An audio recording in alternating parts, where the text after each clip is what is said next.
পুজো প্রায় শেষ, মানে শেষের দিকে চলে এসেছে। এখন আরতি করে নিচ্ছেন আমাদের ঠাকুর মশাই, আমার পাশের বাড়িতেই থাকে।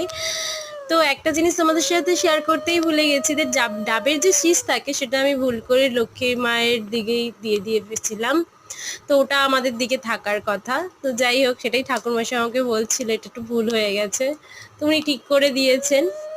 তো এখন আমাদের আরতি এখানে চলছে, লাইটিং ফাইটিং দিয়ে বেশ সুন্দর করে জাঁকজমক করে সাজানো হয়েছে।